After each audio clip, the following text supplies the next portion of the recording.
你好，欢迎收看《新闻面对面》，我是谢仲。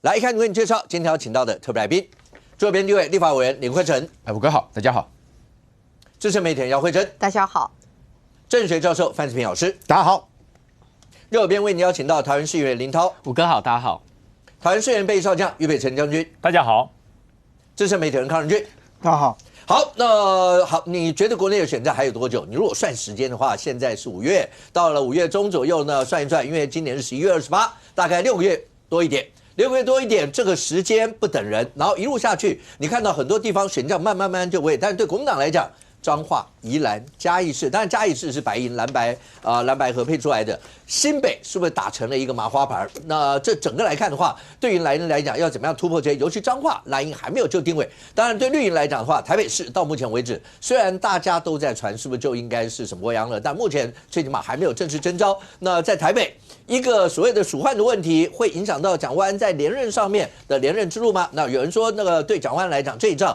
除了要打得漂亮以外，他要把票数拉高，甚或要当全国的领头羊。那这件事情会有任何一些影响吗？那除了这个以外，当然大家最关心还是军购。军购你觉得已经落幕了吗？因为在上个礼拜5的时候，蓝白联手通过了7800亿，看起来在立法院这一仗是落幕了。但是接下来呢，包括美国国务院发了重话，包括行政单位，包括赖清德总统都说话了。那接下来呢？接下来会再提其他的特别条例的问题吗？接下来还会有其他，包括你看到民团有人直接说523礼拜6是不是要上街头？好，所有这些让这一个所谓的军购特别条例是不是还有下半场呢？不过一开始让您先看一下，包括马文君委员，当然他在军购条例过了之后，他有讲一些内容，包括讲到林园的这件事情，也引起了蓝绿之间、朝野之间不同的一些论证。让你听一下，来。我们可以简单讲一下，说你发文说针对支持零军购的部分，是真的觉得说现在匡列的内容零军购，国防预算我们支持，可是不支持全部都编在特别预算。一个条例刚通过以后啊，他讲出他们的真心话，零啊，郑丽文你看他也讲出他的真心话。当马文君去讲说他内心的数字是0的时候啊，郑丽文就去讲句佩服了，那就可能内心很大的一个压力吧。来，任俊，看起来只是在立法院Part 1是落幕了，可是后续可能还有，因为包括府院是不是要推所谓的无人机特别条例？一个俄乌战争把整个全世界对于战争的整个影像打了一个翻盘，无人机看起来会主宰未来的一些的事，包括在战场上面。可是这一次的条例里面，当然在无人机这部分说蓝白是说会不会编到一般的预算，但是会不会编还不知道。但是对于包括政府对于美国国务院来讲，很多大家都在讲说，如果这样下去，甚或媒体上面有一篇《自由时报》有一篇说，老共自己也评估，还记得那时候讲说台海地域景象，讲的也是无人机的这一块。他说，如果是我们的无人机到位，对老共来讲的话，他们会非常忌惮这一块。然后，所以你看到绿营的朋友就会讲说，你看，结果这个军购不就刚好把我们的缺点都让我们落入了最弱的那一环。那未来呢？包括郑丽文来讲的话，他总是让了7800，不是3800亿加 N 啊。这个过程当中，对于蓝人来讲会有什么影响吗？所有军事上面的构案哦，特别是在建军或者是在整个的构案形成的过程当中，它一定需要做整体的盘算啊。所以盘算意思是说，这些我今天要购买什么样的一个系统，今天要购买的这个多少的数量，只要中间有一个变化的时候，事实上连带的其他都会变化。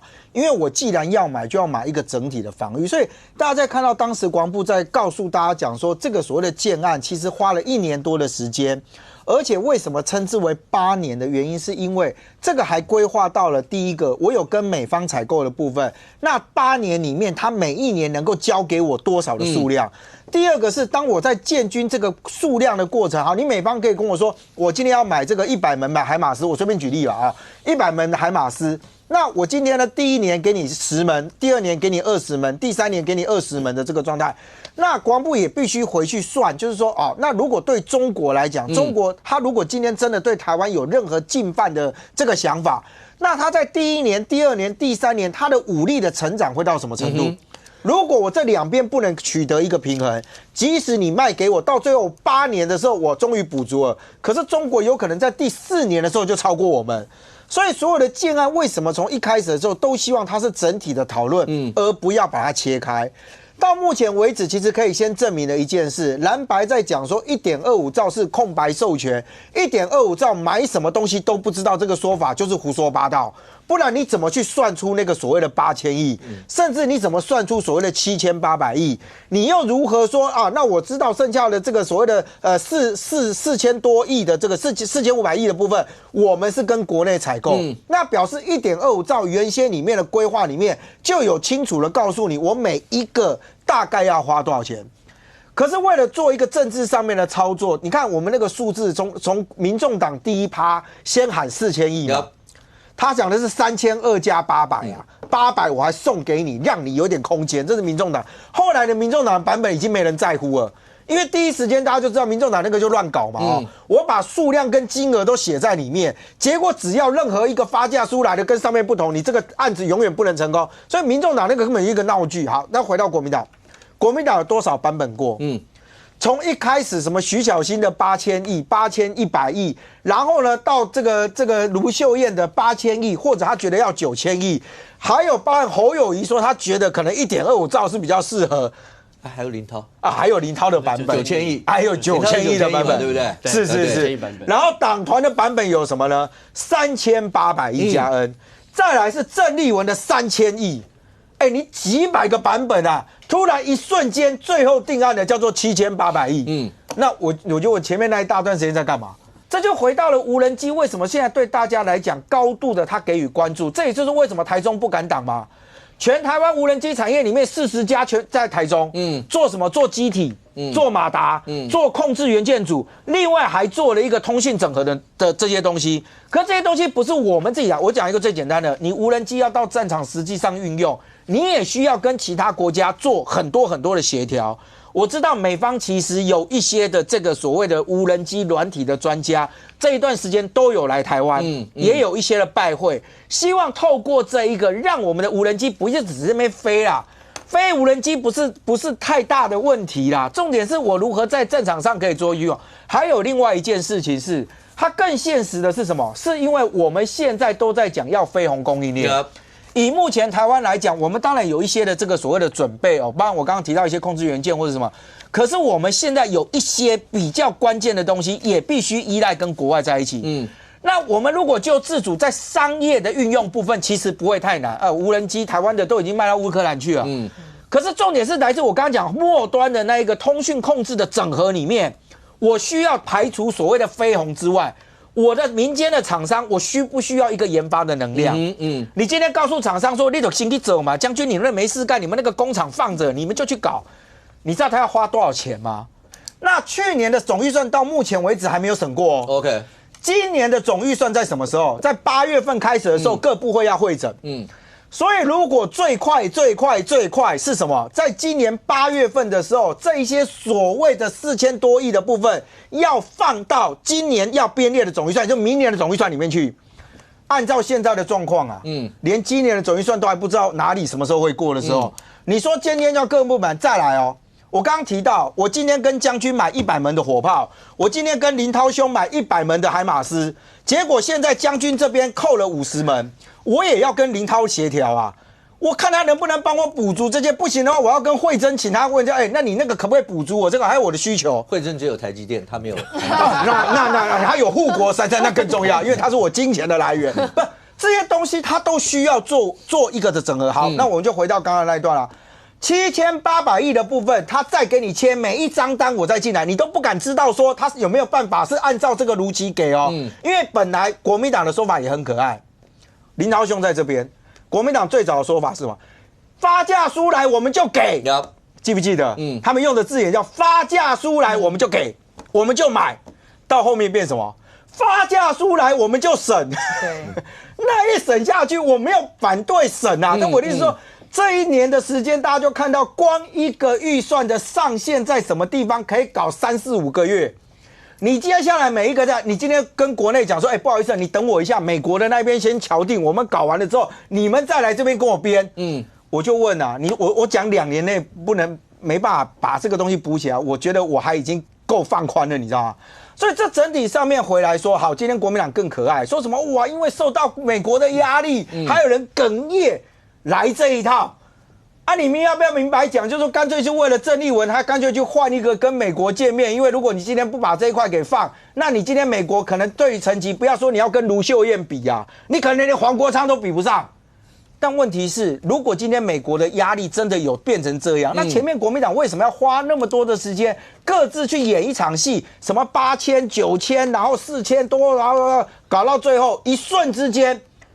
本来纪凌莲口中那个只要8000亿就叫做卖党求荣的，现在整个党都把纪凌莲给卖掉了。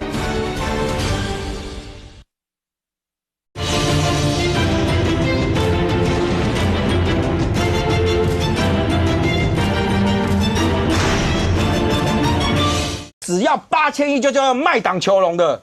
现在整个党都把纪凌莲给卖掉了，因为到最后要7800亿啊，我不知道纪凌莲现在还要不要坐在那个副主席那个位置上，因为你曾经讲过这么重的话，然后全党都说啊翻篇了，国民党没那么脆弱，他现在应该要补一句，纪凌莲没那么脆弱，不会因为你们骂他2句，他就会辞掉副主席嘛 ？OK， 大家都不希望战争，但是自我防卫的能力一定要有。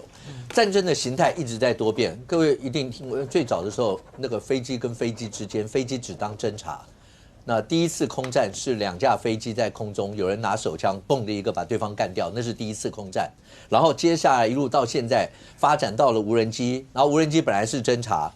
那我上次在节目讲过，你有没有在网络上看到影片？乌克兰的无人机碰到俄罗斯的无人机。那个视角很清楚，乌克兰无人机在上面，俄罗斯的无人机在下面，乌克兰的无人机就在上面，嘣的一个就把俄罗斯，他刚好就打中他的，反正只要打到那个重要的部位，那俄罗斯的无人机咚了就下去了。未来战场上面会不会就是这样？但最起码有生力量，好讲白一点，就是我们的孩子不用实际上去面对到这残酷的那一块，生命多可贵，所以在未来这些是大家一直在讲的一段。好，那我们要怎么样看待这些？那目前看起来，蓝营跟白营讲说要把这些其他的预算要摆在一般预算里头。那任俊刚才讲说，最起码他看2年以内看不到，那未来也不知道怎么办。那府院说要另外再推所谓的无人机特别条例，所有这些显示这个军购案真的还没有结束。那对蓝营里面来讲，会怎么样看待这件事情呢？赵少康，然后那一阵子被纪凌莲批，那韩国瑜被批，赵少康直接出来对杠成那个样子。他现在直接对黄复兴有一些意见。那白营呢，还有蓝营一直都说不让这些要这样，要严审，是因为不能让绿营中间有人搞7捻3，在那里面有上下其手的机会。那坤城你要怎么回应这一块？包括刚讲到零军购的，不过先让观众朋友看一下刚才讲的这些内容相关的新闻画面。来，国民党千万不能成为黄复兴的党，国民党千万不能只以他的党员以黄复兴为主，黄复兴非常重要，但是国民党如果只靠黄复兴，他选举是不会赢的。他们要提案，这本来就是行政部门的权利嘛，那他们的提案是不是能够说服国人、说服国会？这才是最重要的事情嘛。但我还是要再说的事情是，国防产业是一个非常严肃的事情，不应该成为绿油油，想要借此大捞一笔发大财。好，你有没有注意到？那民主党主席黄国昌最近讲话又出现大声了，为什么呢？因为这次的军购条例能够过，显然他跟蓝营之间的沟通联络，他是一个非常重要的角色。甚或在媒体上有很多报道说，是他去说服了蓝营的很多人。关键是什么？好，这是另话。但将军，第一件事。你有没有注意到整个军购的过程？刚刚任俊讲的那个3800亿，那时候3800亿加 N 对到8000亿，甚或对到林涛的9000亿的时候，隐然感觉是国民党中央在跟国民党的立院党团的一些立委，甚或跟地方诸侯之间的对干。是他要不然不会拖这么久嘛。这边要9000亿，这边要8000亿，这边说要顾虑到跟美国的关系，那边就讲不能一昧的只顾跟美国的关系，所以近邻人才会说这么重的话啊，感觉上是他们之间在对杠啊，对杠到最后怎么妥协出来的这样的一个版本。然后接下来呢，刚刚任就讲那个无人机，当老美讲说，如果老共有想法要把它变成地狱景象，但是现在状况来讲的话，地狱景象看不到。大家想想看哦，刚刚赵少康先生讲说不要变成黄复兴的国民党。如果黄复兴跳出来，是不是应该挺军购啊？黄复兴是嘛？黄复兴的前身不都是职业军人吗？职业军人你出来，如果出来主导国民党的军购，那应该是1.25兆身高，甚至更多哪一个在职位上的军人，不管你干的是连长、营长，或是总司令或参谋总长，有哪一个不希望提供给我士兵更好的武器？将军，我们讲一个代表性的人物，陈永康。是啊，他是支持哦，他是上将，然后他是国民党的不分区委员，对，他是在国防外交委员会，他一定非常清楚，非常清楚。所以他在所有传出来的讯息是说他是挺1.25兆，挺国防部的案子1.25兆。所以我讲嘛，正常的黄复兴，你脱下军服以后，你的心应该还在国军，就是我可以给我国军的弟兄，给我国军以前我带过的学弟学妹更棒的武器，你不高兴吗？我在任的时候是勇虎战车，我现在退伍10年了，我的学弟、我的徒弟拿到了 MY2T， 我会说那没用啦，为什么？因为我没开过，所以没用，不是嘛？他能拿到越好的装备、越好的武器是越棒的，你知道吗？现在很多人跳出来说，那俞北辰说 MY2T 会把桥压垮，请问从台北港放下来到湖口台地，压垮哪一道桥？压垮哪一座桥了？没有吧？从台北港 MY2T 落地以后，一路运回新竹湖口，经过不少桥吧，10几20座吧，有哪一座垮了？而且它还是放在那个板车上哦，是板车的重量加上 MY2T 的重量都没有压垮任何一道桥。我不知道这些人出来唱衰什么，就是怪事，就是我不容许我的学弟成就超过我。我在当司令的时候，我在当指挥官的时候都没有拿到这个车子，我的学弟拿到了，我的成就好像没有他好，这不对了。黄复兴的观念不是这样，是希望学弟好。然后让我们再来看这个7800亿军购以后，美国的官员说好像还不够啦，希望能够按照原来的预算来拨款，就是1.25兆。为什么？我要告诉大家，这一次的特别条例这个特别条例里面所买的装备，没有一项是人坐在上面跟第一线接触的。我讲给你听，精准火炮 M105A7 是远程打击吗？然后呢？无人机系统没有人吧？无人机系统上面有坐了一个人，就叫有人机了。它是无人机去，然后重绳反应的反装甲飞弹也是不是人第一线接触的。AI 指管系统是决定哪一种武器、哪一种接战看得更清楚、打更精准的一个决策系统，那也不是人去接战，甚至取代了人在那个战场迷雾里面，他要考虑很多的因素。他透过 AI 1秒钟之内把你所有考虑因素给你分析好，给你最好的建议。这叫辅助决策系统。那这个也不买。然后最后我讲台美共同研发，那我讲到这里面就让人家觉得很奇怪的一点就是，这个事情不要让绿油油从中牟利。你点出来谁是绿油油嘛？你点出来谁是绿油油嘛？你不点出来，你就把每一个做无人机的，把每一个做决策的，把每一个做 AI 辅助决策系统都叫绿油油，那蓝油油就这么差吗？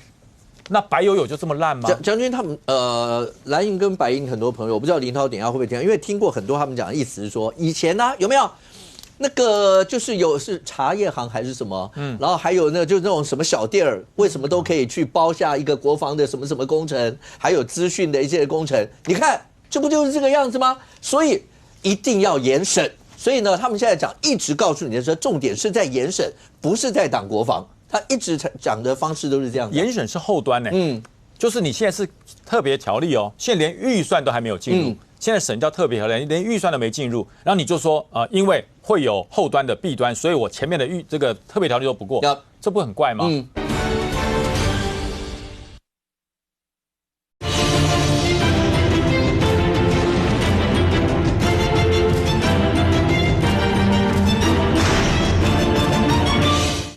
然后你就说因为会有后端的弊端，所以我前面的这个特别条例都不过，这不很怪吗？这不是很怪吗？房子还没盖，这房子后面一定有弊端，所以不准盖，你不觉得很怪吗？然后最后我讲很多人说为什么不把这个特别条例，不要搞个特别条例，直接把这个1.25兆或者4700亿或者多少钱全部编入年度的预算？年度的预算，国防预算，我再次强调3个部分：人员维持费、作业维持费、军事投资。最大的是人员维持费，因为要养人嘛。那军事投资，你把这些钱全部灌进去了，哇，那个年度预算要挤压，排挤性有多强？为什么最近会在网上传一个图出来，就是宁可让无人机上战场，不要让孩子上战场，不要让年轻的孩子上战场。我们在军中训练士兵，永远在围绕的一件事在训练，不怕死，军人不怕死就很强啊，对不对？为什么那个300壮士他可以这么强，打赢波斯，不怕死嘛？那可是呢，无人机叫做不会死，无人机不会死，你飞到第一线跟解放军作战的不是我们的飞行员，你到第一线跟他刺刀相向，这个近身搏击的不是我们的战士，是无人机。OK， 那么解放军再厉害，他了不起就不怕死嘛？不怕死就很厉害喽。我们跟他接战的叫无人机、无人舰、无人战车，那叫不会死。我们操纵者在远端，你想想看，我人不在战车里面，我人不在飞机里面，是由远端的跟你对打、跟你对拼、跟你做勇气的比较。你想想看，是有人在里面的比较勇敢，还是我在远端的比较勇敢？将军刚讲对不对？其实，在未来战场上，因为老共也在大力的发展，像他们的大疆啊、无人机系统啊，所有的那些，我不知道因为现在战争看了很残酷，可是它事实。观众有没有在你的网络上面有看过乌克兰的无人机去猎杀俄罗斯士兵，跟他投降？对，我还看到有一个士兵被3架无人机围着打，他躲了2架，但是第3架躲不过，结果还是这样。也就是说，老共也不会真的一开始大概就用有生力量或什么，前面大概未来有可能大概就是无人机大战、无人艇大战，类似像这样。我们长期以来就被中国威胁，就是他的军队的人数多，对啊，万船齐发，装备广，因为我们造舰造不过他，我们的飞机就是一般的战斗机，我们也比不过他。可是无人机成本低，最主要是制造的精密度，还有我们整体的控制的能力，就是地狱景象。我可以用20万架无人机，让你共军没有办法用你的量、用你的数量、用你的军备来比过我。我可以制造台海上空的所谓的短暂时间的绝对优势，那就是你最怕的嘛，叫地狱景象。所以我才说，为什么这一次我们整体1.5兆的重点在于制造所谓的不对称。如何不对称？我人比不过你，我舰比不过你，我飞机比不过你，我重点放在无人机跟飞弹。我在飞弹要创造台海时空里面决战的绝对优势。让你在这一段时间里面，你进入就像进入地狱一样。OK， 所以这才是这次整个预算的重点。那么是谁协助我们完成这套构想？美国嘛。不过现在看起来，来坤城、林涛2位朝野各大阵营，坤城先请问一下，刚才荧幕上面马文君委员讲的那一段，可是他刚刚就告诉你，他不是真的要离园，他要的是不支持，全部都在特别预算啊，类似这样。你觉得他说的哪一段是真心话？过程当中，我听到很多绿营的朋友一直在讲说，你看吧，这就是跟老共就受到老共的左右，才可能会变成打了62折，把我们打得骨折，类似像这个样子。但是你看到像黄昌就一直跟你讲，不能让绿油有借机发财的机会啊。好，这个马文君所讲的他其实原文就在这里啊，大家看得很清楚。他说，在国防特别条例3读通过之后，说些心里话。如果我可以全权做主的话，我支持的是0。他就支持是0嘛，他就是不要有任何的军购特别条例的预算嘛，0嘛。他不要3800亿加 N， 他更不支持8000亿，他就是0嘛。所以马文君的意思就是在这里嘛。然后下面这个谁，这个他们的主席曾丽文马上去留言真正爱台湾的勇者。由衷佩服，文君加油！这个其实就是原文嘛，所以说今天这个马文君的记者在问他的时候，他说没有啦，我不是说这个支持这个0，他只是说不希望这些这个国防的特别条例或是预算编在特别条例里面，他说要编在这个所谓的这个常态的年度预算里面，这其实是讲废话，这其实就算是欺骗人家的，就是说当初就是怕排挤到一般的预算，所以我们才把它编入特别预算。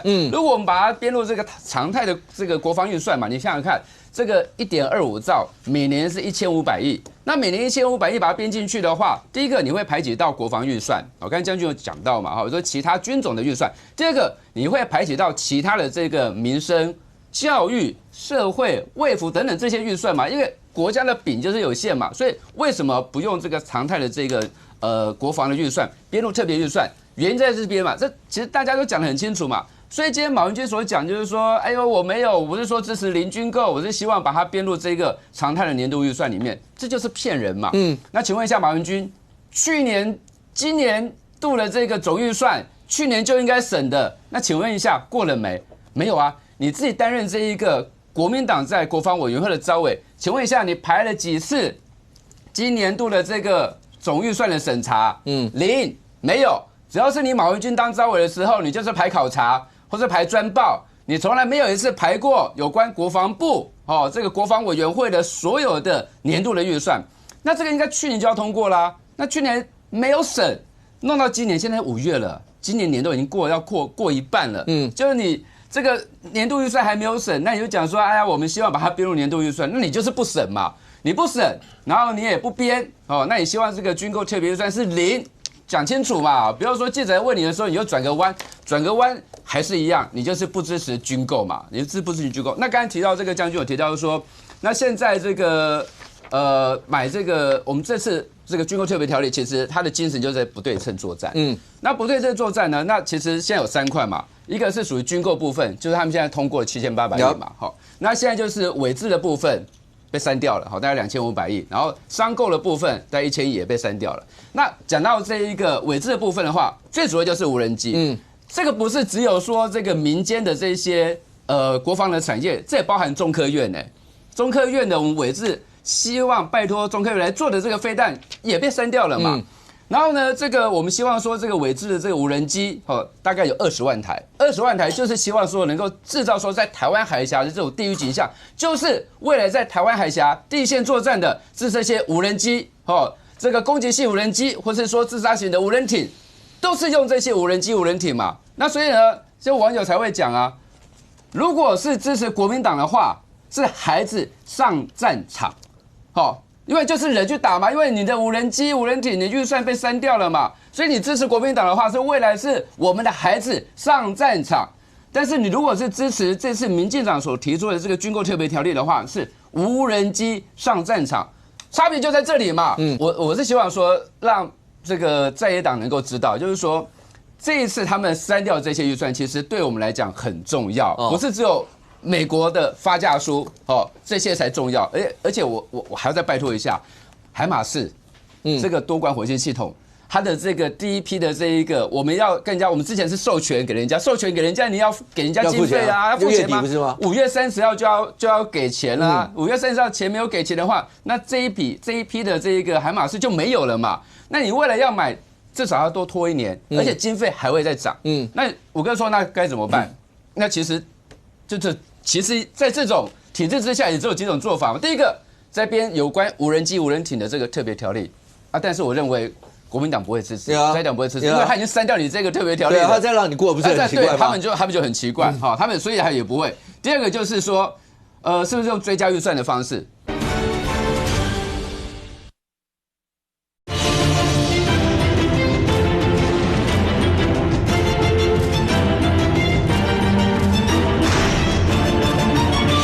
第二个就是说，是不是用追加预算的方式？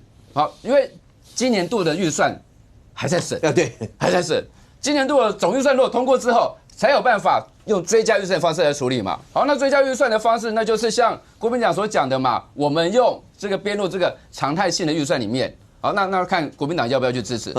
那要嘛你如果追加预算你不肯支持，那就真的只能编一些。在明年度的在明年度的这个国防预算里面嘛，但是我认为这样子就会排挤到我刚才所讲的，就是说我们为什么不用这个编到国防预算年度国防预算里面，就是会排挤嘛。你这样你编到年度预算里面，就会排挤到其他我所讲的这些跟民生有关的这些预算嘛。那所以今天不要说这个好像都跟绿油油有关那请问一下，如果真的跟这些民生这些国防产业跟绿油有关系的话，那请国民党或者是请黄国昌讲出来是哪一个有关系，哪一个有弊案，要把它讲出来，不要用这种莫须有的指控，就说这个就是绿油油，就我觉得不要去这样讲。来，林涛直接回应一下，第一个绿油油，要不要直接说出来到底在哪？将军说不能，房子都还没盖，就说那个房子盖了会有弊案，那这是不是刻意要挡之下讲出来这个说辞？第二个，绿营有很多的朋友一直在讲说，这就是老共最希望的一定就是老共在那个地方讲了以后，不管说蓝营的人是不是跟人家之间有暗通款曲，或是真的揣摩这样子两岸之间和平2个字嘛，就不需要在这些，所以讲说肯定是因为受了老共那边影响，你们怎么回应这样这一段？我先2点直接回应，然后进入一个主轴哈。其实刚才坤城委员在讲说什么？你这个不能编入常规的这个国防预算，不然会排挤其他预算。搞得好像特别条例不是用我国人民纳税钱出的，好像什么东西放在特别条例就不用出钱，好像编在这个总预算里面就会排挤。我觉得不用这样，因为所有的都是人民纳税钱，看怎么样在常规的总预算里面编，看怎么样在特别条例有需要的时候编，这是人民对于自己纳税钱的一个主张啦。第二个部分哦，其实刚才这个昆城委员的马文君委员的脸书，他只截了1/3、1/5而已。下面其实马文君委员的论点是说，今天如果我的钱都拿去6000万放2个兵棋会议室，然后我的长官座椅一张要5万块，我的一瓶瓶装水一瓶要120块元，然后呢，国防部的这些标案，室内装修师的标走。卖鞋的标走，那到底我们的钱是怎么用的？他只是用这个0来论述说，为什么我的钱要编在常规预算，受到立法院的审查之后，让预算透明才通过。所以我觉得，其实你去看一下国民党跟台湾民众党过的版本，不是0啊，是7800亿啊，这是我们实时计过的这些钱。如果你今天说我们过的钱是0，OK， 好，你要说他跟中共走，可不是啊。今天国民党跟台湾民众党过的是7800亿，而且中间有额外的600亿已经编在115年的国防常规预算，加上附带决议本来是10亿美金，后来没写金额300亿，总共规模是8700亿左右。那我必须5个人很了解，就是说国民党内提出最高版本的，应该我第一个是你啊，9000亿的版本，最后8700亿是不是刚好符合我的版本？因为我们是精算过后，包括它的遥控武器，包括它的机型贺组，就是需要这些内容嘛。那你说我们到底删掉了什么？就是说它行政院版是1.25兆，我们删掉了在3000到4000亿的这个规模里面，就是商购跟自制。商购跟自制意思就是说，你要商购跟自制 OK。你要做无人机也 OK， 可是你一定要进到国防部的常规预算来做审查，不是今天人家要买什么随便跟国际的军火商买，也不是说军工产业它还没有做到有效而且具规模的武器，我就要投这么大的钱。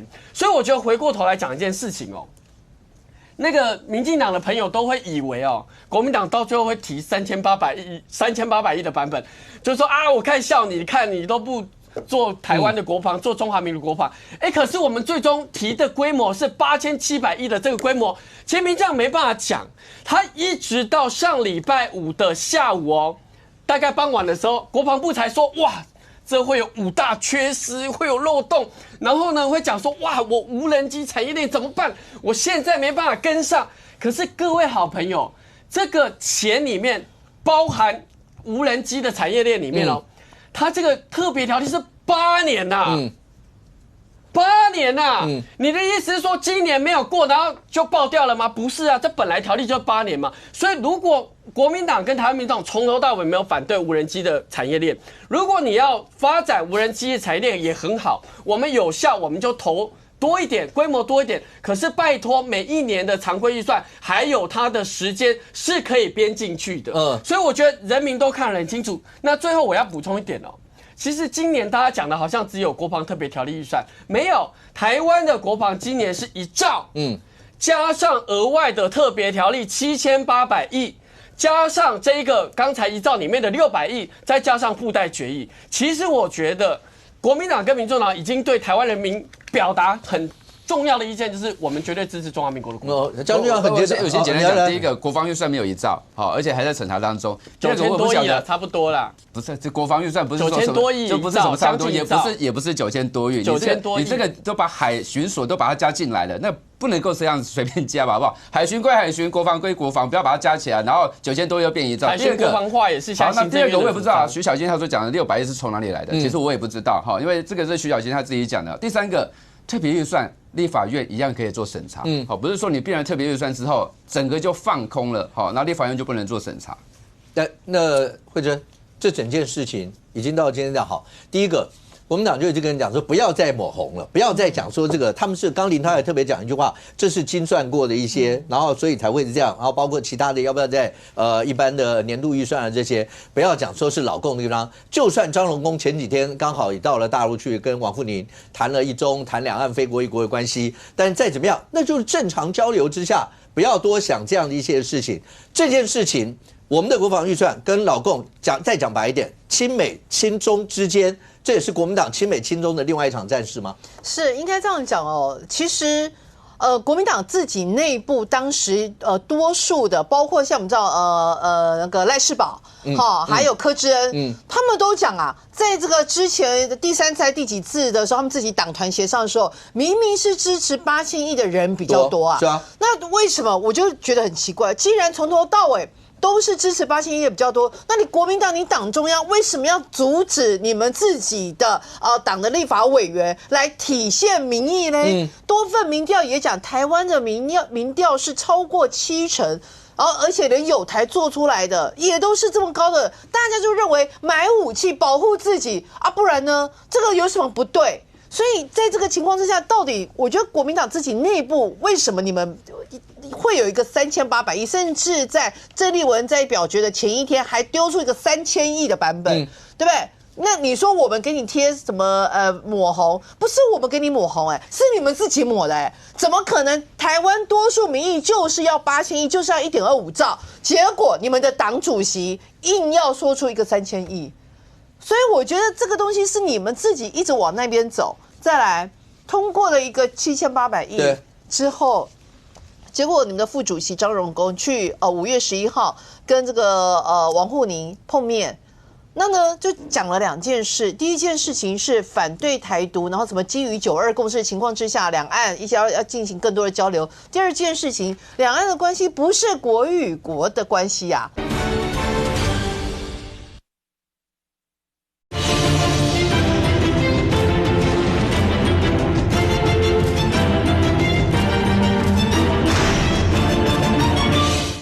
第二件事情，两岸的关系不是国与国的关系啊。我想请问一下，全世界现在谁不知道5月13号到5月15号是川习会？谁不知道这一次川习会台湾问题会放在这个美国跟中国的一个，当然你要说 menu 也好，或者是讨论的交集就好。结果在这个时间点，我们台湾最大的在野党的副主席硬要去跟中国的王沪宁，而且王沪宁就是对台政策的主要的一个舵手，然后就跟他讲，我们两岸之间是不是国与国关系啊？那这样的意思是什么？这是家内事，这是我们自己中国一个中国之下的家内事，跟你美国没有关系。这样子的东西不是就是中国想要的吗？这个不就是中国想要的吗？所以人家为什么大家会担心，就是说，你在这个时间点川习会的情况之下，你还就看看怎么打62折，打几折，然后通过这个国务院第一个时间点就告诉你说，你如果后面的相关的经费也再这样延宕下去的话，是对中国的一个让步。那美国会心想说，所以这是你们中国的家内事。那这样讲起来，以后如果中国要打台湾的话，那我美国要用什么样的立场介入啊？如果你们台湾的中华民国的最大在野党都副主席都说这是我们家内事，跟你没关系啦，这我改出来这你是外人，那请问美国要用什么样的立场再去在这件事情上真的打台湾的话，那你们期待美国要来出兵来救吗？那站在美国人自己的角度来讲，你们台湾人连武器都不买，无人机，而且现在不是买是这个无人机的制造的技术其实非常成熟。你刚刚讲什么一下子要丢那么多钱进去，不好意思，我们的无人机去年整年度大概出口11万台，今年第一季就出口13万台，这代表什么意思？代表的无人机已经获得到，当然大家也不用拐弯抹角，就是乌克兰这个部分的大力的一个订单嘛。人家乌克兰跟俄罗斯是用他们鲜血不断的去帮我们的无人机进行产品的测试、优化，然后哪一些系统反干扰，然后反那个一大堆的什么系统，然后越变越好，然后还有一些可以提高的它的精准度、辨识度更高。它是用他们的鲜血来让我们的产品更为优化。我们现在产品越来越优化，而且我们现在变成是说，还甚至可以做到在价格上比卢卡斯那个更便宜。卢卡斯一台大概3.5万美金，我们可能未来搞不好2万美金可以解决。这个对我们自己本身，不管是发展产业，不管是提升我们自己的这一个无人机的自产能力，都是件好事。从国安来讲，从经济来讲，没有反对的理由啊。那请问，为什么你们要反对？你们是希望吃人肉、吃小孩子上战场吗？那不希望的话，那反对的理由是什么？你说哦，因为会有弊案，我也认为有可能有，那你就监督啊，你们就查清楚啊，你就检举啊，而不是说就怕吃东西会噎到啊，所以就不要吃东西哦。来，你说，很多是我去检举的，他们还返回来告我，然后我们还是会大声讲出来，包括那几个室内装修跟卖鞋的来告我哈，我昨天才接到而已。第二个哈，我必须讲哈，就是说，其实我们从头到尾没有反对无人机，其实我一直和先续明，而且我重复来重申，绝对支持的。如果我们台湾觉得无人机在未来的上场是一个非常重要的，那我也支持在未来的国防预算不只是9000亿，甚至可以偏到1.1兆，然后有很大规模的。比传统武器更有效的无人机可以进到常规预算来做审查，我是从头到尾支持。可惜你不是立法委员，没有，不是，其实这也是党团的概念，党团其实也很支持。第三一个重点哦，不管是刚才我们的副主席就跟黄富宁见面或等等，但两岸关系条例它的依照台湾的现行的这个架构走嘛，可是重点是什么？重点是你要讲说他通过这个预算啊，什么白宫谁什么，包括一些特定的外媒说什么啊，你就打折。说真的哦，在投这个7800亿的时候，民进党立委很多投赞成，后来改弃权的蔡其昌还跑去说你加我600亿，8000加我600亿，我也支持。所以代表这个规模，民进党也没有那么反对，甚至是支持的嘛。补充一下，这不是，就是说。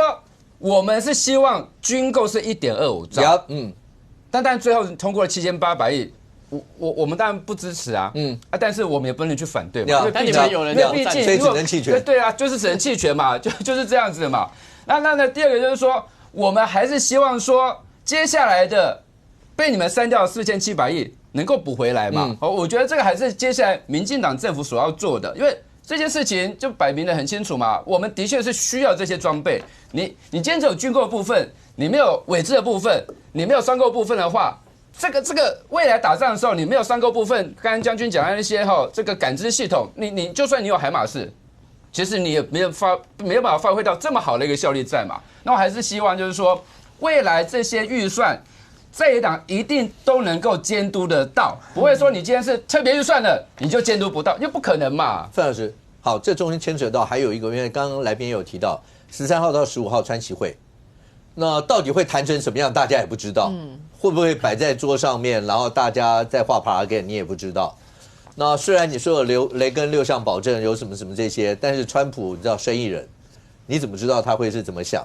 好，那我们怎么去展现我们自我的一个防卫决心？是真的这一次的所谓的特别预算、特别条例有这么样的重要吗？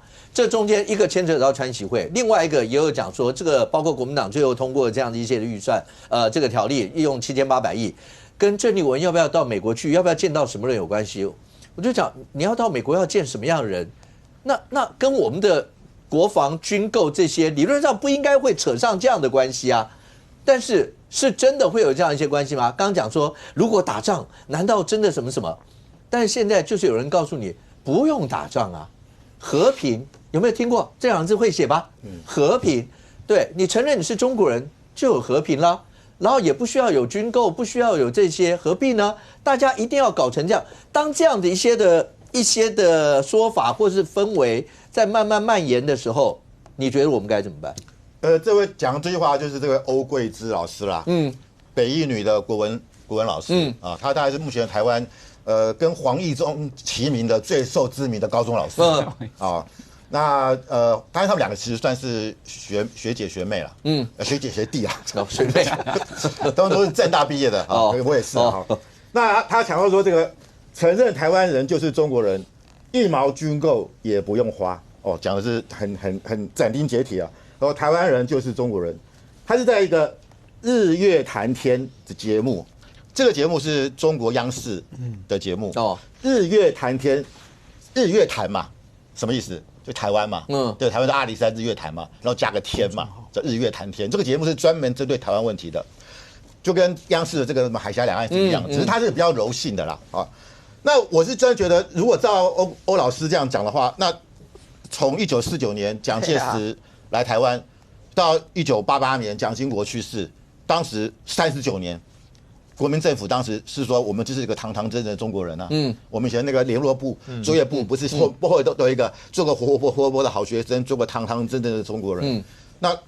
那时候毛泽东有没有说要打台湾？有823啊，823啊，都打，对不对？邓小平有没有打台湾？所以这个说不通啦。我真的觉得这个欧老师，你这个东西，你有什么论证？你可以告诉我。就是你自己，当然他不是国防专家，他可以这样讲。中国什么时候说过你承认你是中国人，我就不会打台湾？那这有个办法，你知道？他做那个贴纸，中国飞弹打过来的时候贴在身上，我是中国人，飞弹就转弯。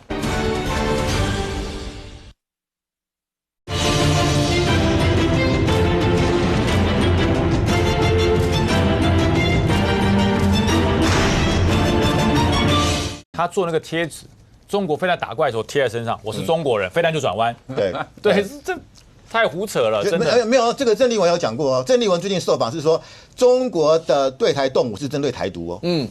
也就是说连他都这样讲，那就是说中国导弹上的时候只打台独，当他侦测到打台湾的时候，发觉哎呀，这个是不反台独，立刻转弯啊，就专门追那个打台独的人，是这样吗？导弹是不长眼睛的，所以我觉得连郑丽文都这样讲，更何况是欧桂芝。但是这个欧老师的，其实他们北一女是已经有规范，就是说希望啦，学校老师不要上政治的对岸的政治节目。他讲中华人民共和国，甚至还刮胡如央视。但是我欧老师就是意志力很坚强哈。但是我是知道他里面也北一女很多学生也是对他也是蛮受不了的，不过他也剩2年就要退休了。但是我觉得他为什么会讲出这些东西？其实我看他的身世背景，他妈妈就是广东人，他们1949年从广东逃到香港，后来到香港被殖民政府政治迫害，才到台湾来。所以他其实是受到政治迫害的后代，他应该理应更强调是自由民主人权，而不是完全附和对岸的想法。而且这种说法其实在台湾其实是没有什么吸引力的。同样是他的母校政大的选举研究中心，他们从1992年做民调到现在，每年都做台湾人的族群认同，到目前为止做了33年。最新的民调，去年2025年台湾人里面承认自己是中国人的只有2.5%。2.5%哦。好，那这个选里面还有一个就是说，你可以说我是中国人，也是台湾人。大概是31.7%。那如果这两个加起来，好了，我们说支持台湾人也是中国人，也认为我是中国人，加起来就是34.2%。那这个大概就是侯友宜前年拿到了33%选票，大概再多一点点。那支持我是台湾人，这有排他性，我不是中国人，我是台湾人的比例是多少？是62%哦，基本上是我是中国人也是台湾人，加上中国人的几乎是1倍。那你怎么会去找？你怎么会去接受一个这样的一个民调的结果？而且这个民调从1992年做到为止，它有几个趋势。第一个，1992年的时候是说我是台湾人，只有17%。经过了33年，增加了45%呢。因为而且当时92年，你知道哪一个是认同最高？我是中国人最高。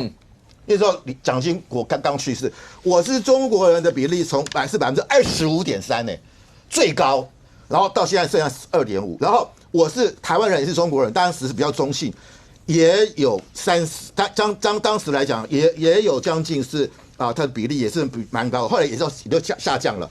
所以我觉得就从这边看起来就是什么，就是说台湾的主流民意在改变，但是范老师，主流民意在改变，这批立委是2024年才选出来的，2024年民进党拿了总统。但是蓝营跟白营在国会就是多数啊，这是2024年才选出来的啊。对，那再怎么样加起来就是62票，然后民进党就是51票。那立法院他现在挨个大家看到的就是这个样子啊。所以您再怎么说，从1992年开始那个认同一直到现在，但是眼下立法院2024选出来的，他就是这个样啊。所以昆城连刚才讲说要不要提那个无人机特别条例，昆城讲了，大家自己也觉得这只能够方案之一，但是应该不用想，还是会反对，对吧？就提了，结果是一样啊。现在就是包括郑丽文为什么这么有底气，他觉得他现在是国民党，中华民国最大在野党党主席。你不要说有见过习近平这件事情，但最起码他在国内来讲的话，也算画最跟当啊。所以他觉得他们是民意啊，你怎么办？你现在连这个一个特别条例这些预算这些就这样，那往下呢？你除非告诉我要等到今年年底选举，2028年选举在做最新的民意检视，是要这样吗？对啊，所以我说的我自己这样是在数人，在数馒头了啦。我在数馒头了，真的。等于说现在距离我们下一次立委的换届是后年的2月1号嘛？对。到目前为止还有1年10个月。对，我刚好我当兵当1年10个月，我现在开始数馒头，因为我真的你从第一天就开始数馒头了。当兵，我本来还有点期待，我现在没有期待，你没有期待了，没有期待。那我觉得国民党就是要面对1年10个月之后的立委选举，跟当然我觉得在两年前民进党的提名政策是有问题的，那我觉得民进党都要慎重的提名，那我们也只能够寄望这样。那当然我们也看到嘛，就是有这个。民众要站出啊，523嘛，真和平要国防的游行嘛，你觉得会有什么影响吗？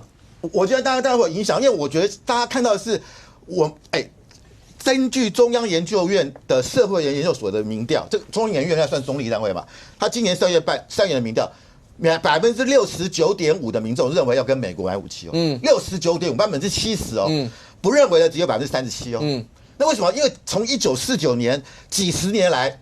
我们跟美国买武器，除了到2017年川普上台之后卖给我们比较先进的武器，例如说海马斯多管火箭 MLA2 的战车之外，美国从68年来卖给台湾武器都是要么是破的，要么就是烂的，就是我们有钱都买不到。OK， 我最近看了蒋经国的日记哦，1966年的日记，字字血泪啊。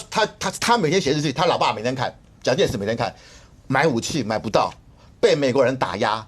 苦不堪言，被美国人限制自走，所以台湾人知道我们买武器很难买的。OK， 买一定是卖方市场，不是买方市场。今天是我们买武器很难买，还挑挑拣拣，还说我这个不要啊，那个好烂啊，这个我不喜欢。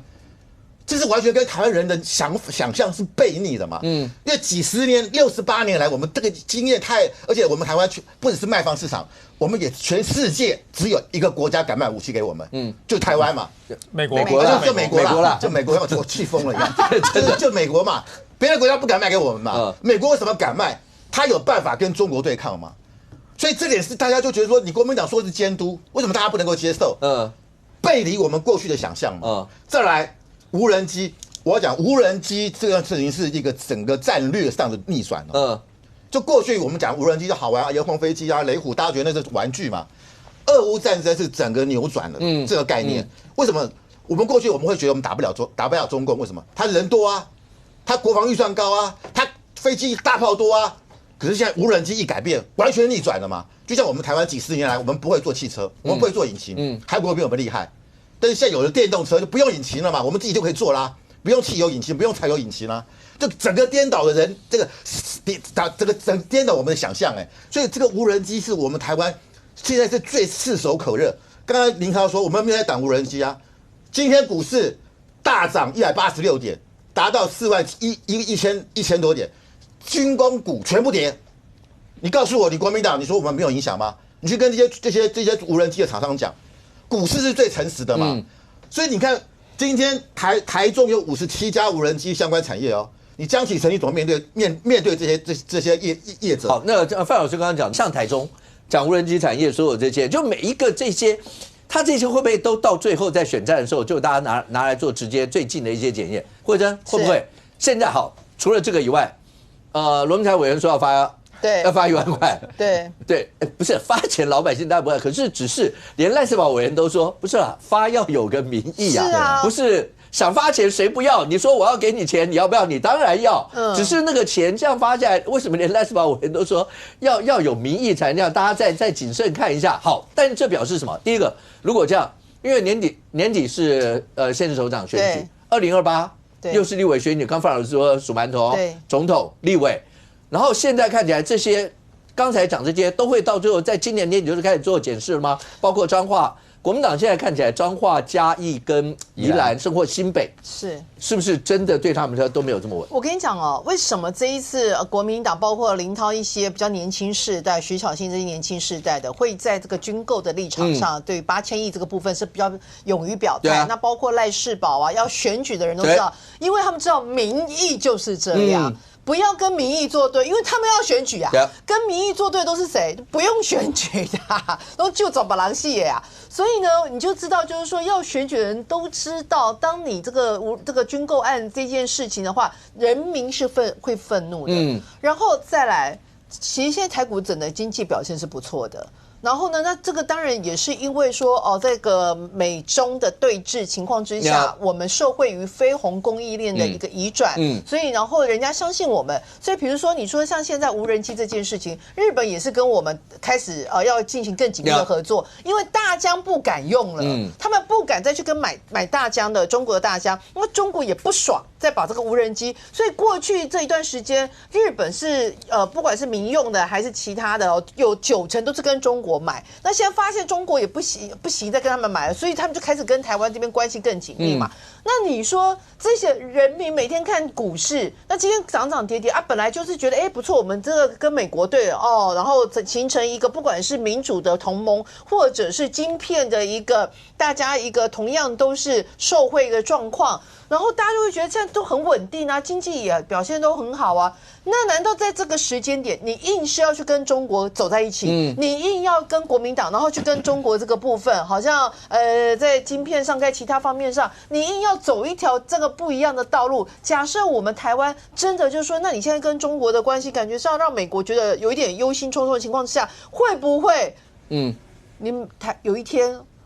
这个晶片那好，我们去完全扶持我们自己美国的 Intel， 我们可能跟韩国这边合作，我们跟日本合作，这也会是影响到，所以影响到年底的选举，我觉得当然是会影响到年底的选举。为什么会影响年底的选举？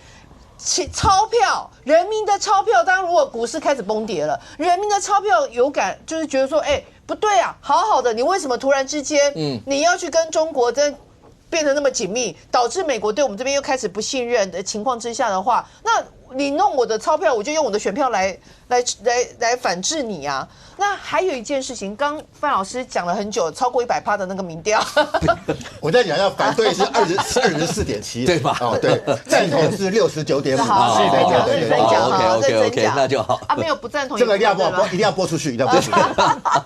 对，那像是刚刚提到的这个。你就会知道，人民是不敢跟中国越来越靠近，然后认为我们是独立自主的中华民国，跟台湾人的认同度越来越高嘛，所以它会形成怎么样？你在总统大选这件事情上，大家就不敢投给国民党啊。那好，那你会去扯到就是说为什么？那如果是那如果国民党真的不好的话，那为什么县市首长之前国民党对啊都大赢啊，2018、2022。就是因为总统不敢投给国民党，但是我们又觉得应该要互相的监督，所以你就会变成好啦，地方选举不影响到就是那种认同的这件事情不会。那我的地方这个选举部分那可能过去那段时间，你觉得今年还会这样吗？我觉得今年不会。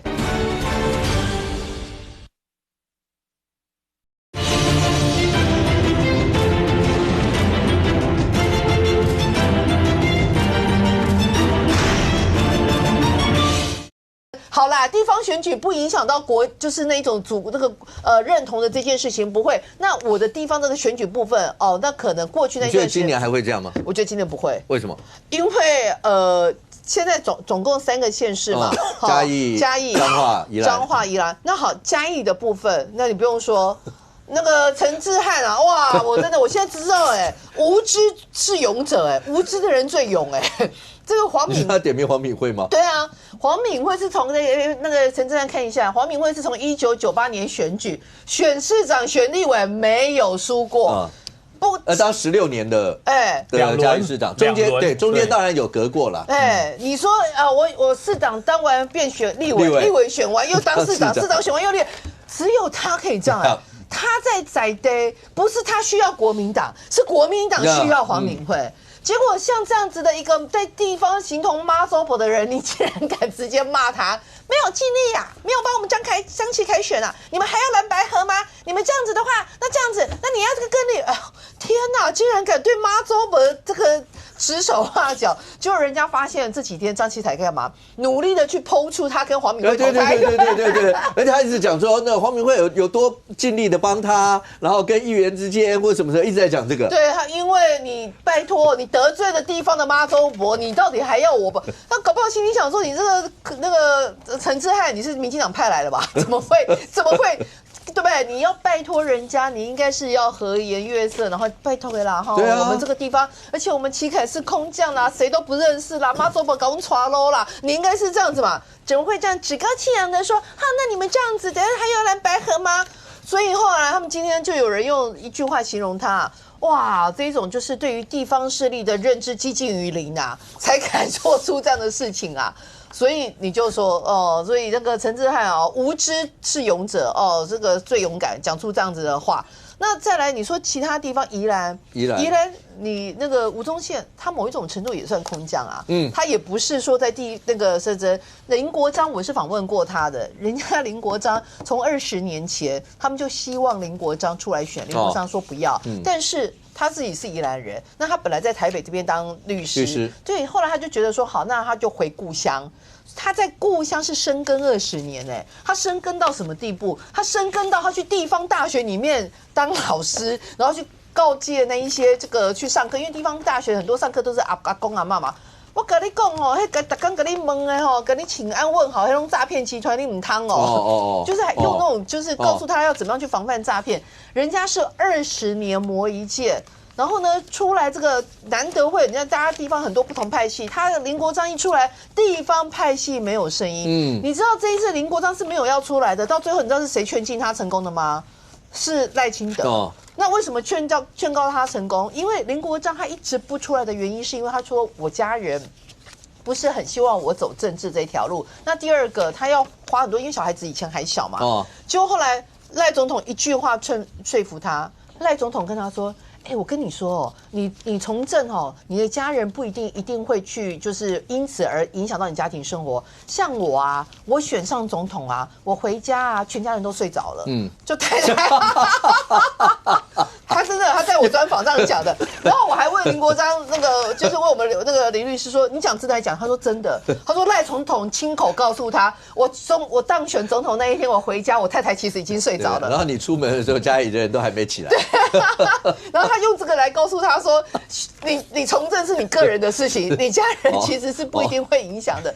但是他后来他就愿意啊，然后就说好，那就出来选啊。而且他家人就觉得说，那如果真的，因为现在孩子也大了，所以的话，好，那我们刚刚讲了3个，那现在剩彰化啊，不是啊，彰化你们国民党还在往内互打啊。对，彰化真的，而且我一直讲，因为彰化我们都列为第7都，对，100多万人口，对，而且彰化跟台中一直有那种大家讲摇摆州的特性，对，所以这个我就觉得国民党在彰化这一仗，也不是说轻忽，但是就是瞧不出人。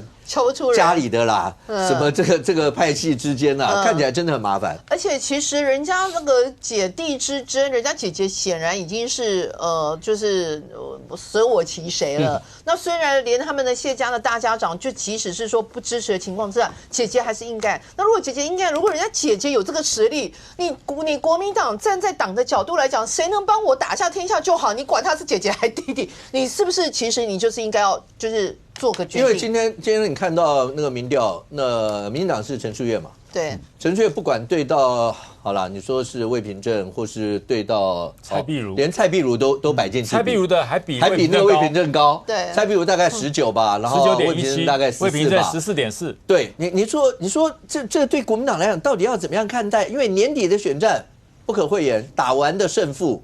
一定会影响到2党党主席，那未来能不能够在总管兵权？因为当然，如果民党主席同时是赖清德总统嘛，那民党就如果要是真的打不好，像那时候2018那个时候打不好，主席还是可能会面临到辞职啊，对啊，要下台。但是国民党不知道年底这仗如果发生什么闪失，主席会不会下来？不会啊，不会，为什么？国民党主席没有退场机制啊。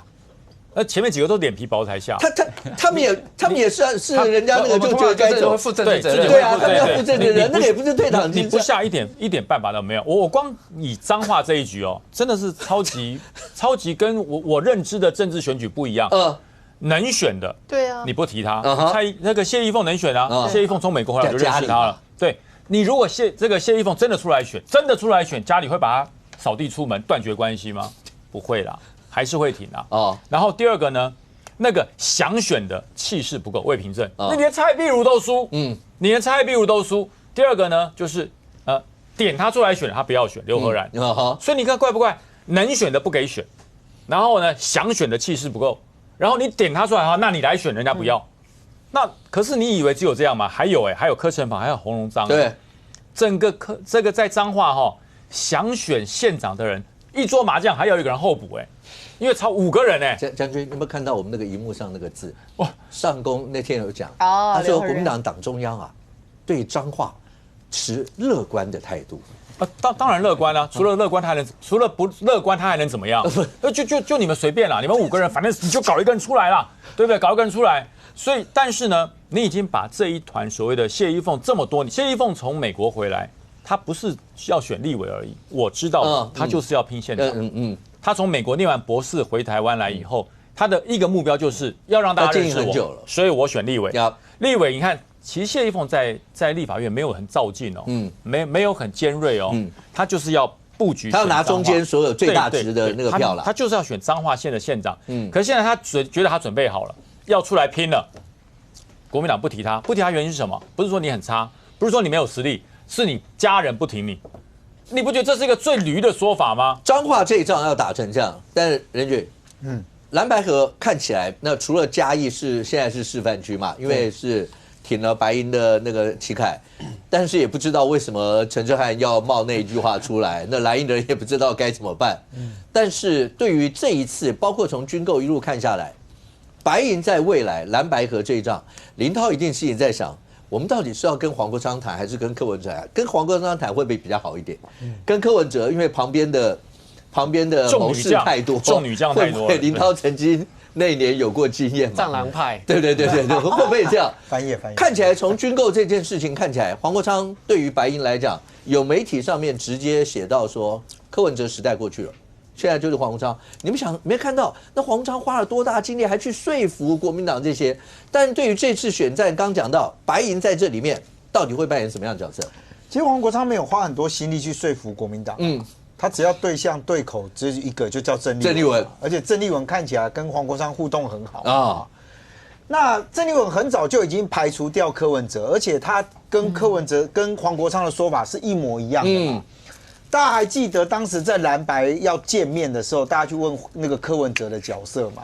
黄国昌不是公开就讲说柯文哲他有些事情需要去面对他的官司，他需要一点时间处理嘛。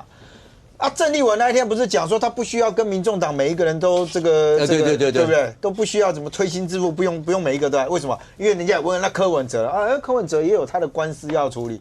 我认为两边都定掉了，就很简单。郑丽文需要去对口的对象，而且被人家认为是蓝白有所指标性的人物，大概就只有黄国昌。你柯文哲能从什么证啊？难不成说今天给你不能用选的？对，那我能不能给你一个副市长？你不能选嘛，你不能参选嘛，那我给你一个副市长，你觉得柯文哲的辈分，柯文哲的 level 怎么会是副市长？不可能，人家选过总统，好不好？是啊，那黄国昌呢？可以有无限想象空间嘛？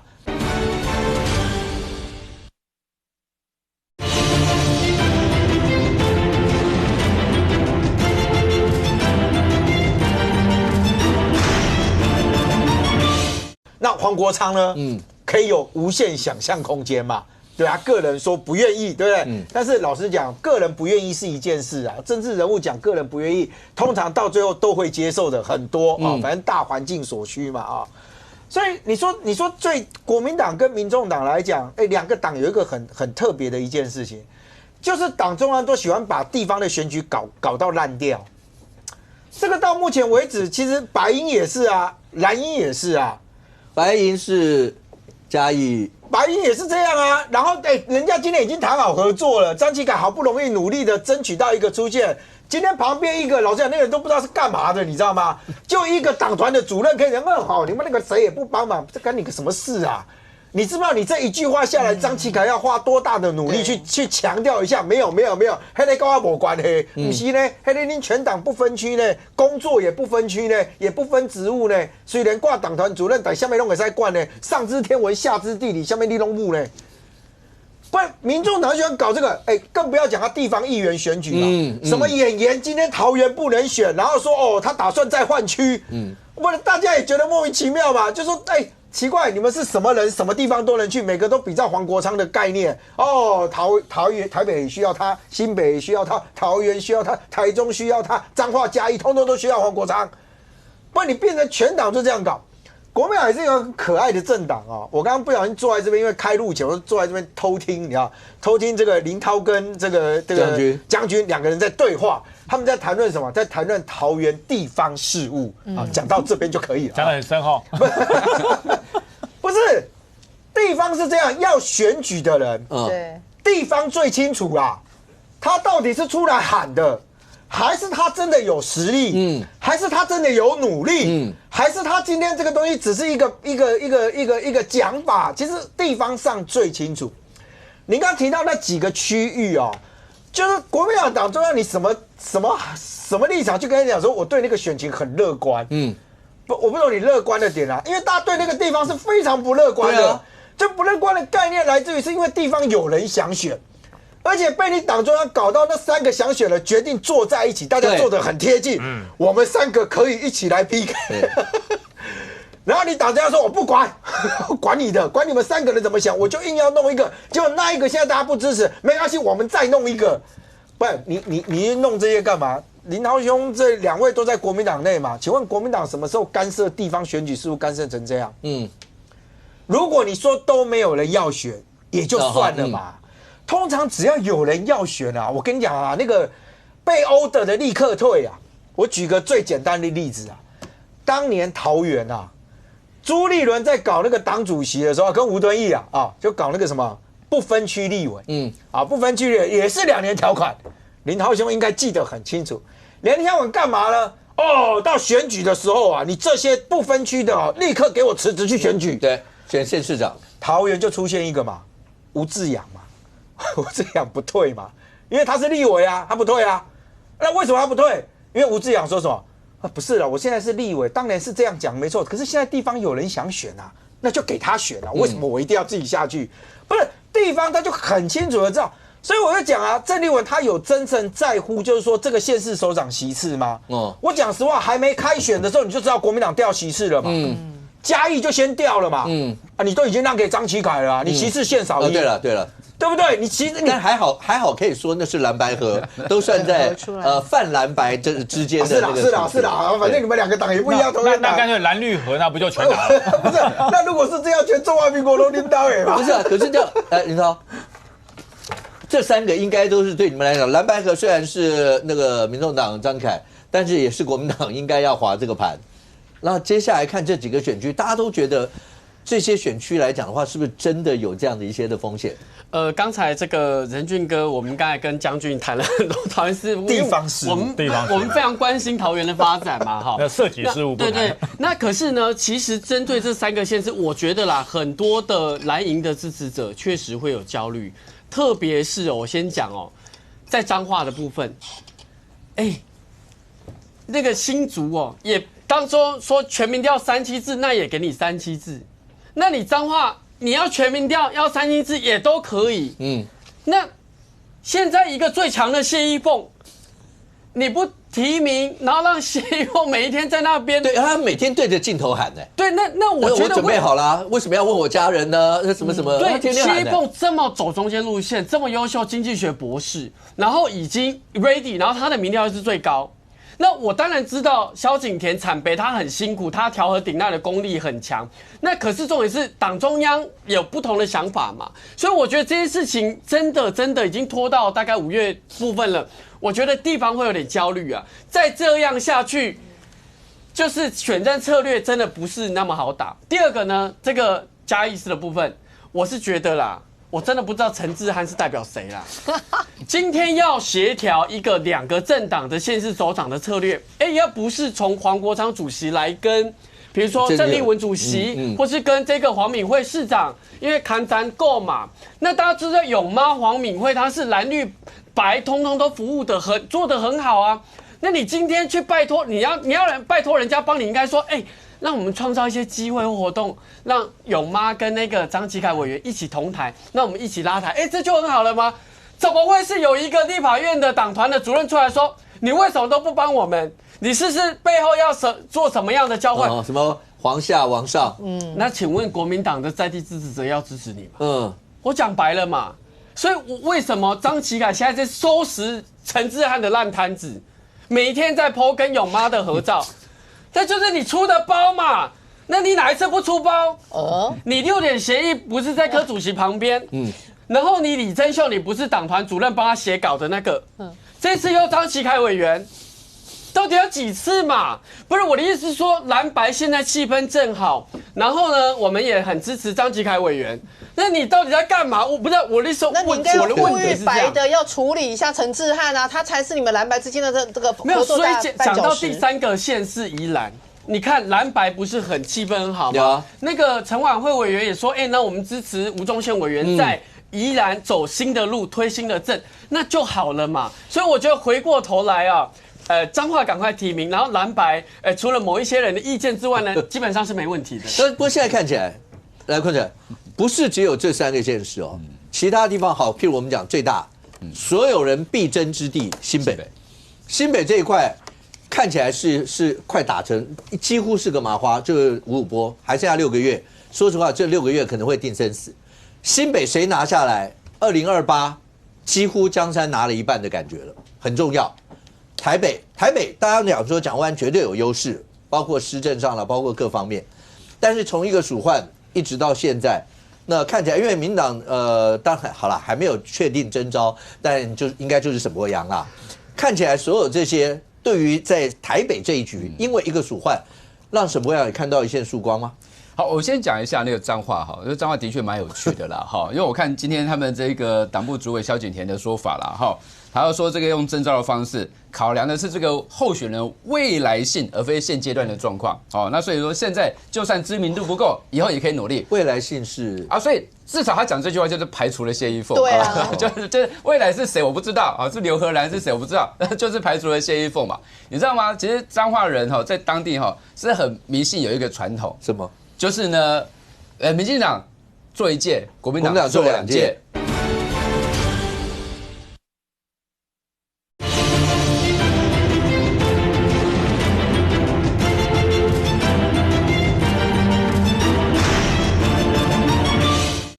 你知道吗？其实彰化人哈在当地哈是很迷信有一个传统，什么？就是呢，民进党做1届，国民党做2届。哦，那现在国民党人做2届了，所以接下来要换民进党做1届。哦，那所以呢，为什么谢家这时候不出来？因为他们知道说，按照这个传统，2121，接下来就是民进党执政了嘛，所以他现在不愿意让这个谢家人出来当炮灰啦。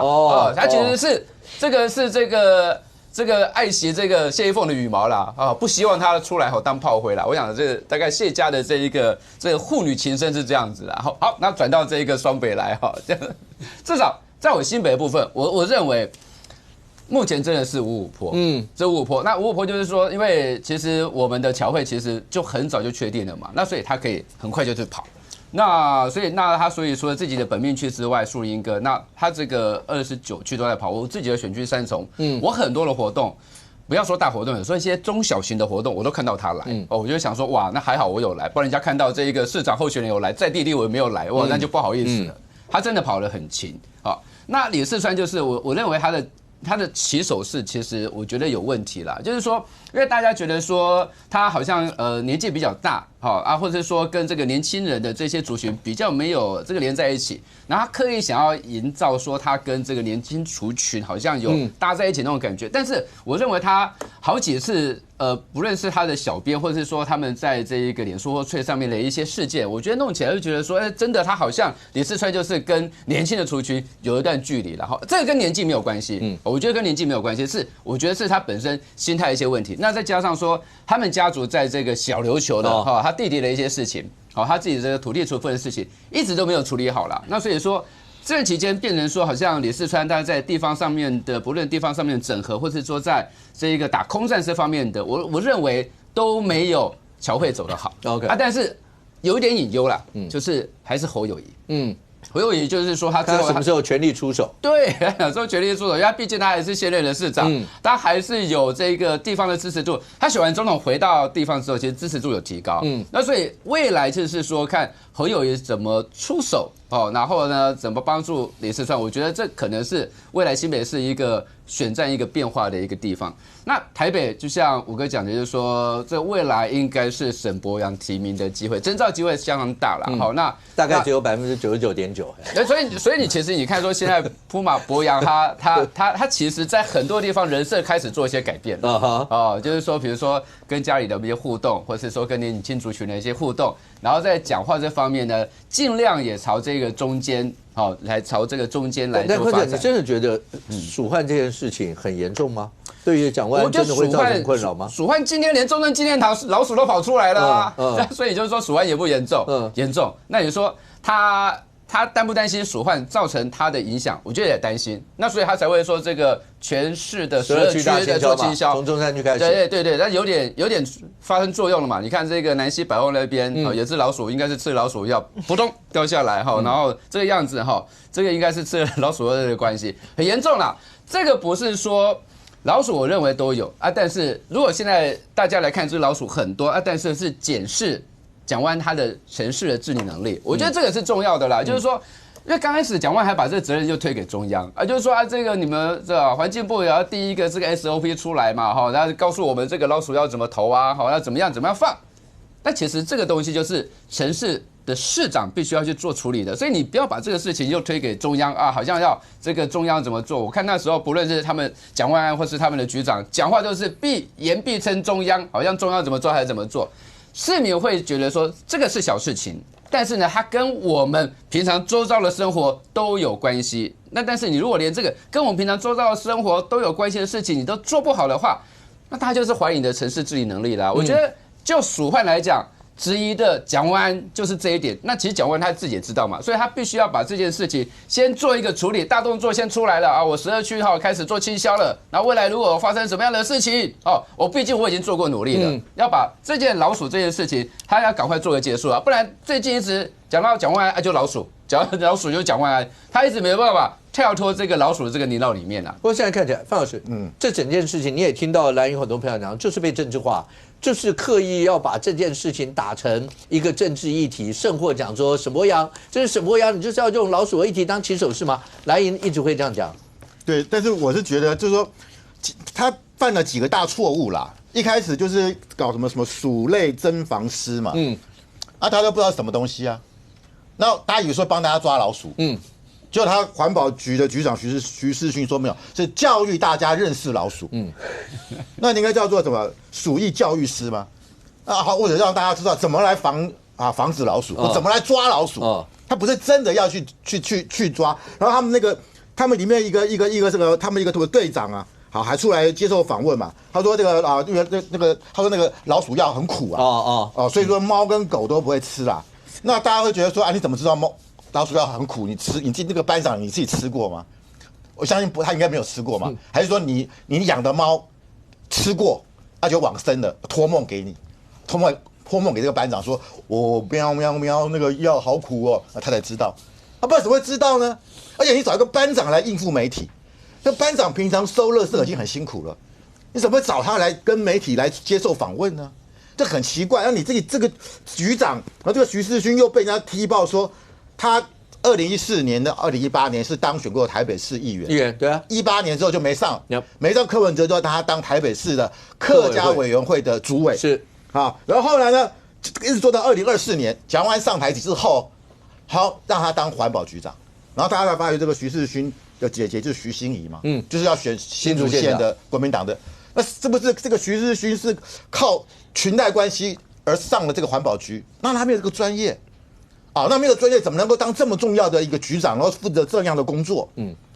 所以我觉得整个的这个反应是有问题的。那我刚刚讲过，这个蒋万安想把它推给中央，我跟你讲啦，3个人最反对，一个是侯友宜，一个是谢国良，一个是张善政。为什么？当一个事情变成要中央来处理，表示是跨县市了。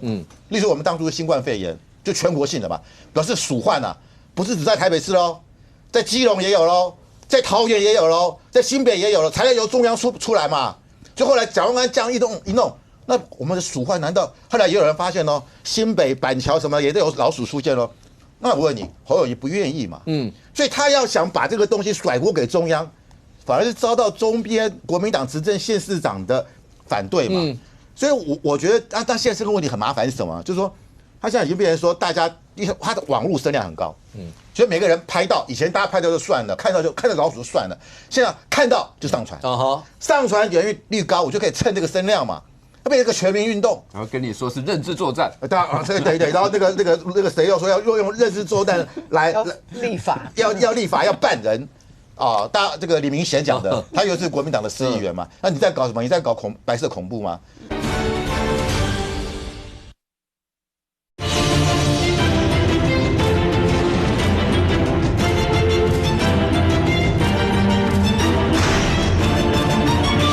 这个李明贤讲的，他又是国民党的市议员嘛，那你在搞什么？你在搞白色恐怖吗？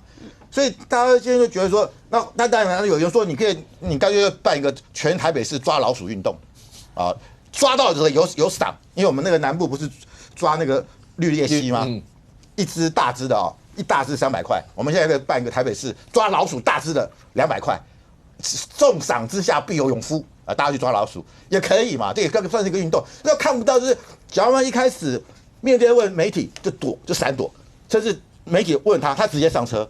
然后后来他的环保局长徐世勋发言莫名其妙，搞了一个什么鼠类侦防师，大家不知所云，然后加上班长讲那些什么。但是这些会影响到选举吗？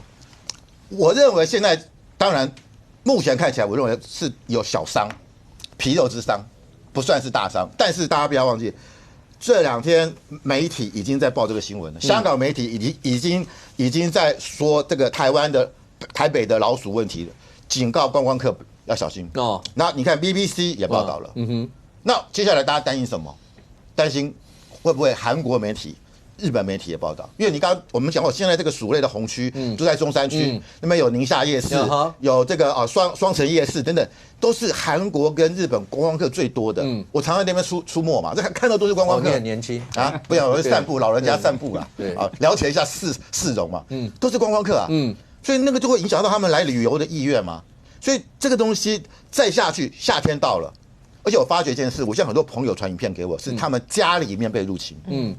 我朋友住在台北桥那附近，虽然老社区，他是住在大楼里面，他家里最近7只老鼠进到他家，他抓了6只，本来就有老鼠，他抓了6只。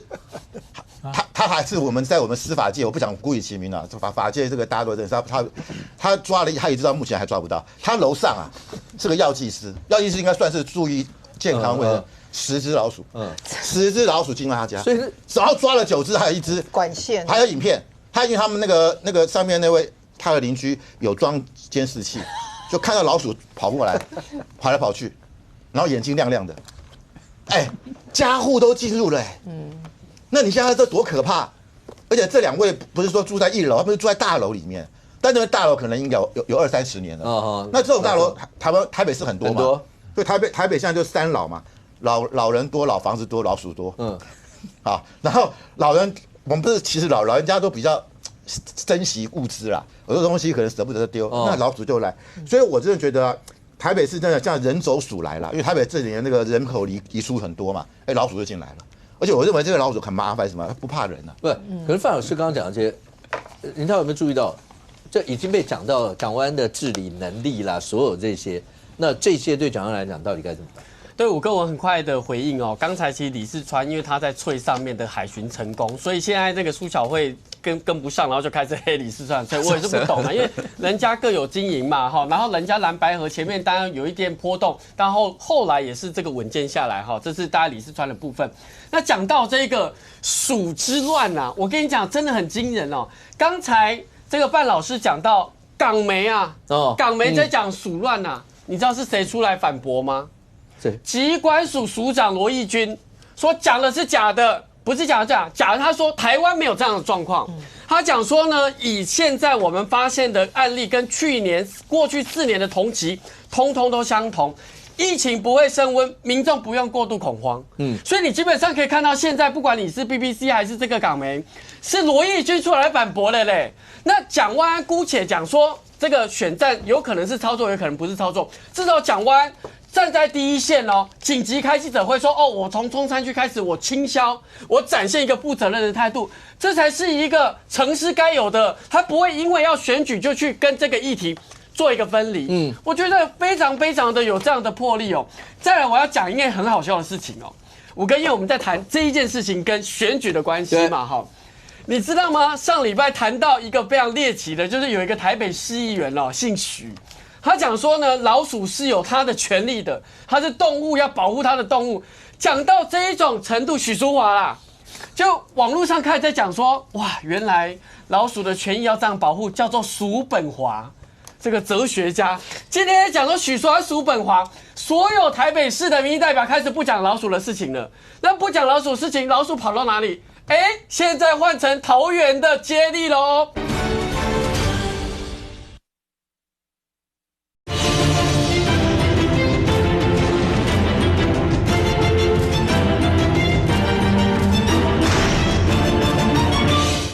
的动物讲到这一种程度，许淑华啦。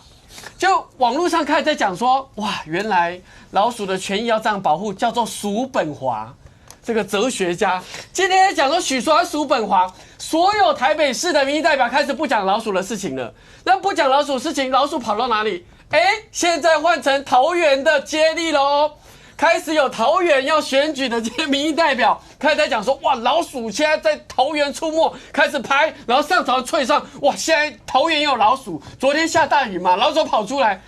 我是觉得啦，我们还是要听听疾管署的署长罗义军讲，就老鼠跟鼠疫没有大家想象。如果像民进党要为了捧沈伯洋，然后推出一个老鼠策略的话，我真的觉得这个策略真的狠起来哦，连台北市、连桃园市的市民都要黑，真的是令人折舌。我补充一下，因为可能林涛比较没有在注意国际新闻，现在其实国外一直在关心一个议题，就是之前在那个阿根廷邮轮上，你知道他怎么？他现在已经扩散了，而且很可怕的一件事情是，它是人传人的，它的那个病毒株是安地3株，然后是那个人传人的，然后死亡率高达40%，然后现在目前为止已经有3个人死亡，然后但是已经有确诊的，应该已经超过10人，让人家更觉得可怕的一件事情是，因为他们是一对那个荷兰夫妻先这个确诊，然后先生先死了，然后后来他们到了一个小岛，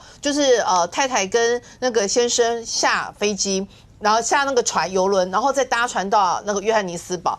就那个下游轮的时候，有40个游轮上的人也在那个地方也下游轮。结果后来发现就离开了嘛，因为当时不知道是人传人的。结果后来他太太也过世了，他太太那时候搭飞机到约翰尼斯堡的时候，里面的空服人员现在也出现症状了。然后下来的40人里面有英国籍的，那英国籍有7个，6个人找到了，其中1个还没有找到，然后还有美国籍的。所以我跟你讲，这个汉他病毒的鼠疫的这件事情，这不是好笑的啊！基本上在西朗，然后而且已经在欧洲形成，大家开始在追啊，说到底人去哪里？有点像是对，有点像是 COVID 版本的这个汉他病毒版。那当然，因为它是那个安第斯猪，它是会有是那个人传人。那亚洲这个部分通常是首尔猪，就是比较不会很人传人。可是这件事情不是一件我觉得可以来玩或好笑，或者这不是，这是很可怕的。其实你说哪里没有老鼠，我们当然不会要求完全不要有老鼠，但是现在情况是白天看到不怕人，然后以往不会出现的什么健身房啦，然后呢，现在甚至连中正纪念堂这边也都出现，这就是过往不会有的嘛，所以大家会觉得这件事情应该要展现魄力去把它解决掉，而且不要忘记，是今年1月的时候，我们台北市25年来第一起因为汉他病毒而对，而过往的这个有人过往这件事情，我也觉得不是一件可以来笑，或者是觉得好像跟那个选举怎么样。这个而且今年是超级圣婴年，是会非常热的，所以我觉得这个起码我自己看起来，而且我在台北市的路上白天看到老鼠的频率变多了。我从小到大成长在这里，所以我的意思就是说。我不会觉得好像说怎么一定是怎么样老鼠，可是我要讲的一件事情是，它是人民的生活上遇到的麻烦事，而且是人民每天都会遇到的，而且台北市的老人多，所以老人有时候没有办法一天到晚都在打扫。所以这个应该是市长，你要把这整件事情防堵起来。OK， 你说这个是小事吗？我跟你讲，只要再有第2起、第3起，真的有所谓汉他病毒而发生不幸的事件的话，这件小事是会压垮选情的，对不对？我补充一下哈，就是说为什么是由疾管署的署长罗一军出来讲，因为是讲汉他病毒，就是讲说汉他病毒就是说。现在情况跟往年比起来没有特别高，这是他本于政务官，他是疾管署署长讲这些，但是讲这些不要去把它衍生成说啊，你看嘛，没有老鼠，我觉得这是2件事情哦，因为他是疾管署的署长，他讲汉他病毒的事情，那至于呢台北市的市长，他就要去管理说那到底。台北市现在老鼠多不多嘛？那如果蒋万安觉得说啊，这个是认知作战，南输北送，那蒋万安就继续这样弄就好了，因为你跟人民的感受差距是很大的啊。人民任何一件小事都应该是从政的人的大事。OK， 那未来这些民生一些的议题，然后在年选战会有什么一些的反应？军购议题还会有 Part 2、Part 3吗？而所有的这些，那又会对年底生活2028造成什么影响？我们大家拭目以待。非常谢谢现场所有来宾，也非常谢谢观众您的收看，谢谢我们这边，我们明天见，拜拜。